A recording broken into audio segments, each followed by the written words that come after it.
Watch Dr. Drew's new show at 9 on HLN. Weeknights on HLN. You trained as a teacher, and you got a teaching certificate? Correct, yes. Just the way any teacher would? Yes. Even as a substitute in Florida, you have to meet certain standards. And so I went through that process. And anywhere in that process, did you fudge or hide, or did you see things you thought, I don't know if that's if that violates a morality clause, or? No. Basically, from what I read from the morality clause, is that as a teacher, not that we can bring something from your past and bring it against you as your current role as a teacher. You can't. You can't. I didn't read any of that. The morality clause seemed to me as you as a teacher. Now, your behavior now in the exactly.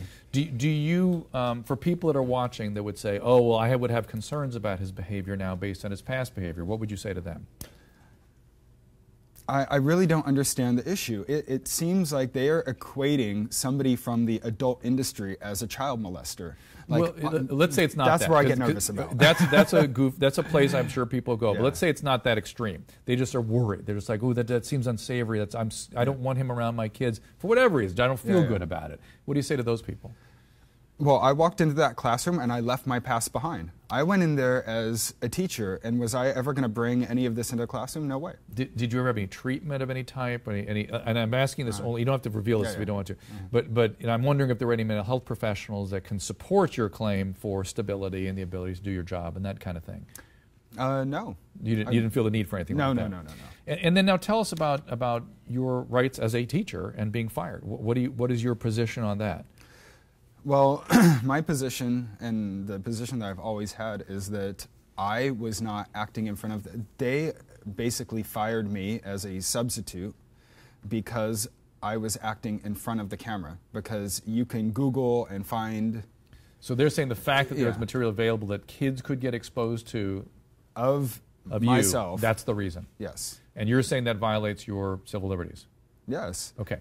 Let's take a look at how some of the parents reacted to Sean's termination. Here, look at this tape. I don't know how I feel about him teaching my children. I'm not sure. Honestly, it's a bit, concerning. This is Miami Beach. If that was a bar for every occupation, there would be a lot of people out of work in this city. So it seems that parents are kind of split. They kind of go both ways with this. Have you gotten support from the community? Yes, from my surrounding community. All of the articles that have been written have been supportive of me and my civil liberties, that I can go ahead and change my career, leave the past behind, and move forward.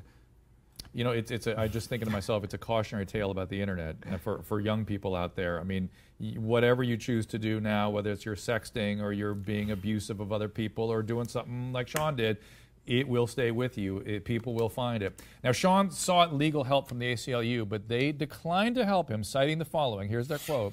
Your case would be stronger if your job did not involve supervising children.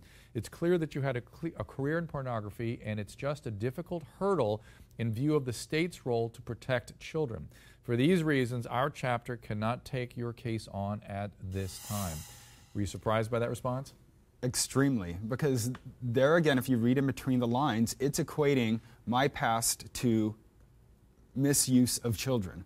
Or dangerous behavior around dangerous children. Behavior around children. So they're not saying that it's because there's some material out there the kids might get exposed to. Correct. They're saying you are going to do something dangerous, and the possibility of that causes them to shy away. Exactly. Even the thought of that takes them out of the case. It's a really interesting situation. Can you appreciate that people can understand both sides? Oh, of yes, I understand both sides of it. Let's take some more Facebook comments here. Here's a Facebook from Shannon. She says, teachers should be held to a higher standard, and if it's a distraction to the students, the adult has to go. And to me, that's kind of one of the things that I know that physicians have to sort of, because we're responsible for people, we have to take responsibility for our mental health and our behavior, and we have to sort of do things to make sure that not just our morality, but that our condition is such that we can serve the patients. Mm-hmm. There's no such thing for teachers? Such check and balance? I don't believe so. I believe that my past was my past, and I didn't. The thing is, now they know. Now the cat's out of the bag, to say. It was not known when I went to that school, or any of the schools that I taught at. Let me ask this, were you a good teacher? I believe I was. But I mean, did you receive good reviews and everything? And, yes, and actually the Florida Department of Education called the schools I worked at to ask them. Let me ask a question. It had not occurred to me until this very second. It's a tough one. Do you think that that the fact that it's homosexual pornography made it even worse? Initially, that was my initial thought. In addition, the principal that wrote me up, the principal of the middle school, she wrote there that not that I was a porn actor or involved in the adult industry, that I owned a gay website.